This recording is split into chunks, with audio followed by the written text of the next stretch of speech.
Di qanaah itu membangun sifat menerima yang melahirkan kepuasan. Alhamdulillah, terima kasih ya Allah. Engkau berikan sejatinya padaku nikmat sampai detik ini yang tidak engkau titipkan kepada hamba-hambamu yang lain. Itulah qanaah. Alhamdulillah, selama sepekan cobalah hitung berapa banyak nikmat yang Allah berikan kepada kita. Nikmat sehat, nikmat bahagia, nikmat bercengkrama. Sehingga kadang kita lupa dalam sepekan untuk mengatakan fabi ayyi ala'i rabbikuma tukadziban.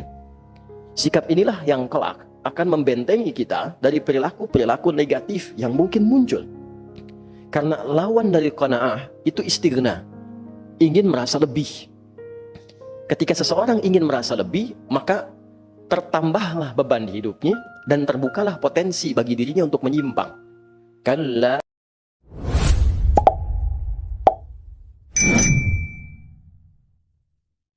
Alhamdulillah, kita masih diperkenankan sampai dengan detik ini untuk beriman dan membuktikan keberimanan kita kepada Allah dengan menunaikan ibadah Jumat berjamaah. Semoga Jumat ini dijadikan oleh Allah Subhanahu wa Ta'ala sebagai Jumat terbaik di antara sekian Jumat yang telah kita tunaikan. Hadirin, seperti diketahui bahwa khutbah Jumat itu dipandang sah berlangsung jika setidaknya memenuhi 5 rukun yang pokok.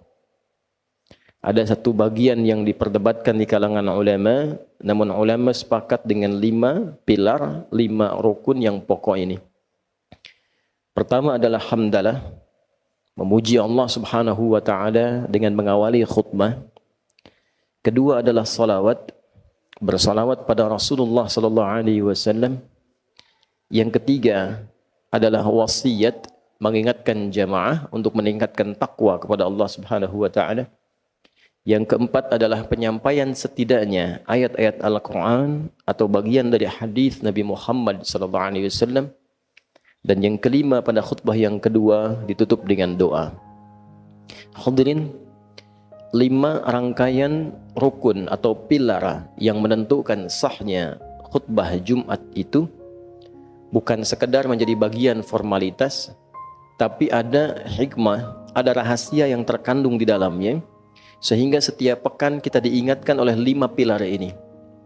Dan 5 inilah yang akan menentukan perjalanan kehidupan kita setiap pekan, bagaimana pekan-pekan itu dilalui dengan nikmat, dengan bahagia, lebih dekat dengan Allah, lebih dekat dengan potensi kesuksesan yang mungkin kita raih. Inilah 5 pesan yang sering kali diungkapkan dalam khutbah Jumat dan diulang-ulang setiap kita datang untuk menunaikannya. Hadirin, di pertemuan ini kita akan mendalami, mengelaborasi rukun yang pertama, pilar yang pertama, yaitu hamdalah. Jika kita perhatikan setiap khatib memulai khutbah Jumat, ia pasti akan berkata atau setidaknya menyampaikan syukur dan pujian kepada Allah. Alhamdulillahi Rabbil Alamin. Nahmadullah, atau segala bentuk pilihan kata lainnya yang menunjukkan pujian kepada Allah. Hadirin, hamdalah, sifat memuji dan syukur ini sejatinya memiliki 2 rahasia penting.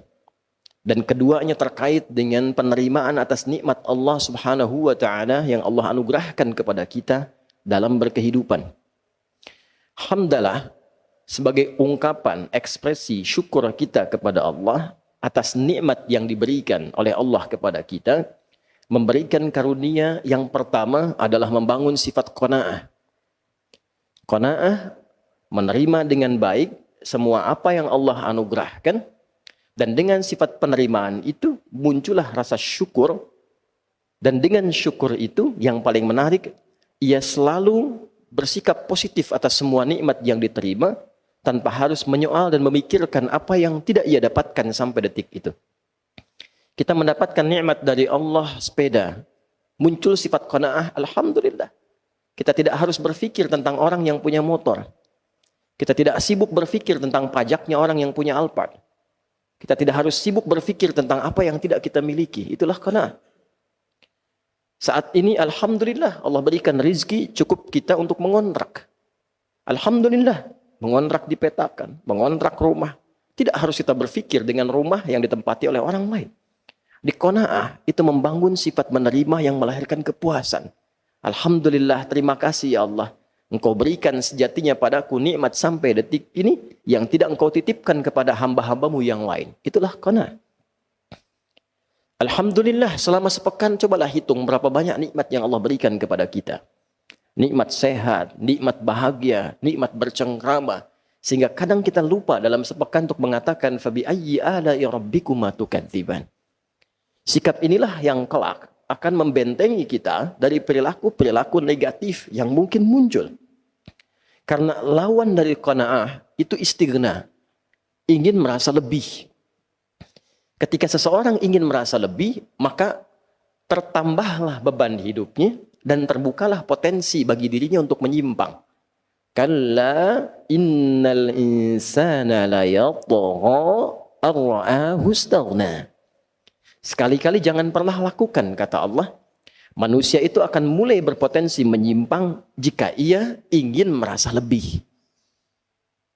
Sudah diberikan oleh Allah sepeda, ingin motor. Tentu beban diri kita, tentu pekerjaan kita, beban pikiran kita akan meningkat. Bagaimana supaya bisa mendapatkan apa yang diharapkan itu? Padahal sepeda pun belum tentu digunakan pada hal-hal yang sesungguhnya menjadi asas kebutuhan kita. Allah anugerahkan kontrakan, alhamdulillah. Tidak banyak berpikir. Tidak banyak berpikir tentang pengelolaan. Tidak banyak berpikir tentang pajak. Tidak banyak berpikir tentang macam-macam. Allah anugerahkan kebahagiaan di dalamnya. Ketika ingin lebih, maka artinya kita memacu beban pikiran kita. Kita memacu beban pekerjaan kita. Sehingga berpotensi meningkatkan beban yang sebelumnya tidak didapatkan. Apakah meningkatkan diri untuk meraih nikmat lebih itu dilarang? Tidak. Tidak. Meningkatkan kemampuan diri untuk mendapatkan nikmat itu wajib dilakukan. Namun demikian, sifat menerima nikmat yang Allah anugerahkan itu wajib kita lakukan. Jadi berbeda antara istighna, ingin merasa lebih, dengan meningkatkan istiqdar, meningkatkan kemampuan kita untuk mendapatkan lebih. Itu berbeda. Yang dilarang itu sikap tidak menerima atas apa yang Allah titipkan, apa yang Allah anugerahkan kepada kita. Lantas dengan sikap itulah kemudian ia membuka potensi berbuat maksiat yang menyimpang dari jalur-jalur kebenaran. Bukankah orang yang korupsi itu karena ingin merasa lebih? Bukankah orang-orang yang ingin tampil gaya itu cenderung menampilkan maksiat dalam kehidupan dia? Nah, ini yang dilarang dalam Islam. Ini yang diingatkan dalam setiap pekan. Boleh kita meningkatkan kemampuan diri, tapi terima apa yang Allah anugerahkan kepada kita sebagai titipan yang kelak akan ditanya saat kita berpulang. Perhatikan kalimat Qur'annya. Kalla innal insana la yatgha ar-ra'ahu istaghna. Setelah itu Allah tegaskan, inna ila rabbika ruj'a. Engkau berharap ingin menambah-nambah di luar batas penerimaan yang aku anugerahkan, lantas memicu kerja keras pada dirimu, berpikir, tidur sulit, banyak sakitnya, padahal engkau merasa satu saat kau pasti akan pulang. Kau pasti akan meninggal. Silahkan tingkatkan kemampuan dirimu, bersamaan dengan itu terima nikmat yang aku anugerahkan kepadamu. Qanaah kita hadirkan dalam saat yang bersamaan istiqdar. Memompak kemampuan kita lebih untuk mendapatkan anugerah yang Allah bentangkan, itu yang kemudian kita tampilkan dalam berkehidupan. Belajar tetap, jangan disalahpahami, sudah qanaah saja dengan kemampuan sekarang. Tidak. Baca buku lagi, belajar lagi, tingkatkan lagi. Tingkatkan etos kerja lagi. Dengan sendirinya nikmat akan datang. Itu hukumnya. Innallaha la yughayyiru ma biqaumin hatta yughayyiru ma bi anfusihim. Allah tidak akan merubah keadaan diri kita sebelum kita menunjukkan tentang fitrah keadilan Allah untuk berusaha merubah diri kita. Allah membuat sebuah hukum, orang yang bisa meningkatkan keadaan dirinya, maka dibuka oleh Allah pintu-pintu kebaikan lebih daripada sebelumnya. Jadi hadirin, jika khatib kemudian mengingatkan kita dalam khutbah Jumat dan dibuka dengan Alhamdulillahi Rabbil Alamin, maka segera sadar dalam sepekan itu berapa nikmat yang belum kita iringi dengan sifat qanaah. Berapa nikmat yang belum kita iringi dengan sifat penerimaan yang baik. Qanaah. Qanaah menekan sifat-sifat iri hati. Qanaah menghilangkan dendam. Qanaah menghapuskan sifat-sifat tidak terpuji. Jadi setiap pekan kita diajari. Jangan iri hati. Jangan dendam. Bebaskan dari perasaan-perasaan yang tidak baik. tingkatkan kemampuan diri, terima nikmat Allah yang Allah anugerahkan kepada kita. Ini bagian yang pertama. Yang kedua hadirin, syukur juga bermakna menggunakan nikmat yang Allah anugerahkan kepada kita pada hukum yang telah Allah tetapkan dalam penggunaannya. Menggunakan nikmat yang Allah anugerahkan kepada kita pada hukum, pada ketentuan yang telah Allah tetapkan dalam penggunaannya. Kita beri contoh. Allah anugerahkan pada kita nikmat mata yang sehat. Bisa memandang. Alhamdulillah kita terima kasih ya Allah. Engkau berikan kepada aku nikmat pandangan sampai detik ini. Saat sebagian orang belum tentu bisa mendapatinya. Lalu bagaimana kemudian kita membangun syukur, sifat syukur dari sifat qanaah yang telah kita hadirkan tadi, maka gunakan mata pada hukum yang telah Allah tetapkan.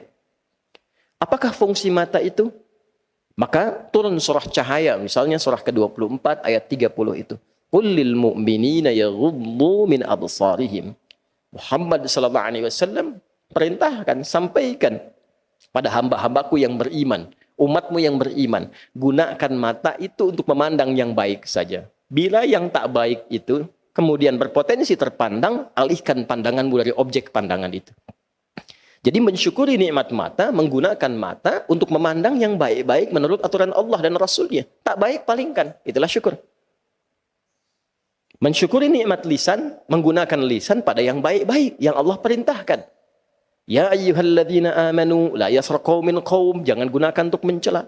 La yaghtab ba'dukum ba'dha, jangan gunakan untuk saling memaki, saling mengumpat, saling gibah.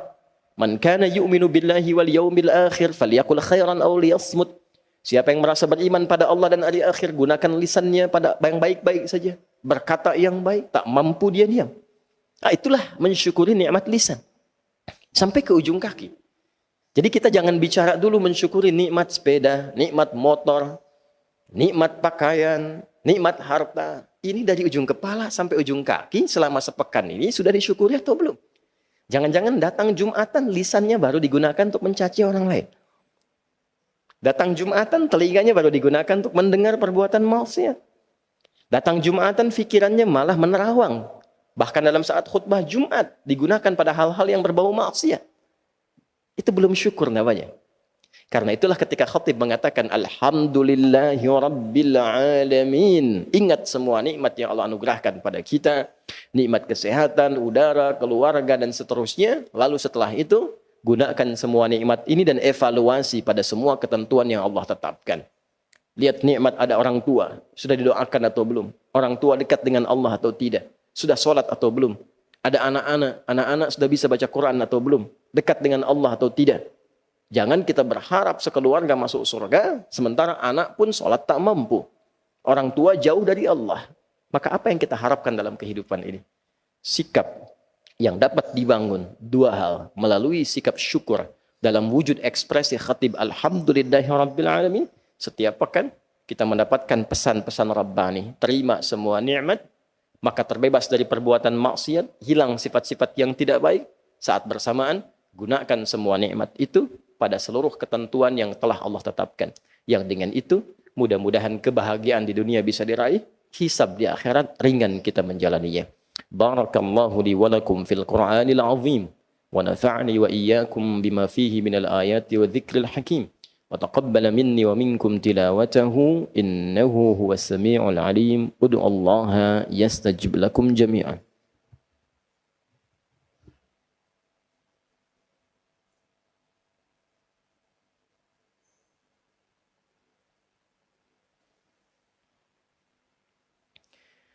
Alhamdulillah wassalatu wassalamu ala rasulillah wa ala alihi wa sahbihi wa man walah wa ba'd.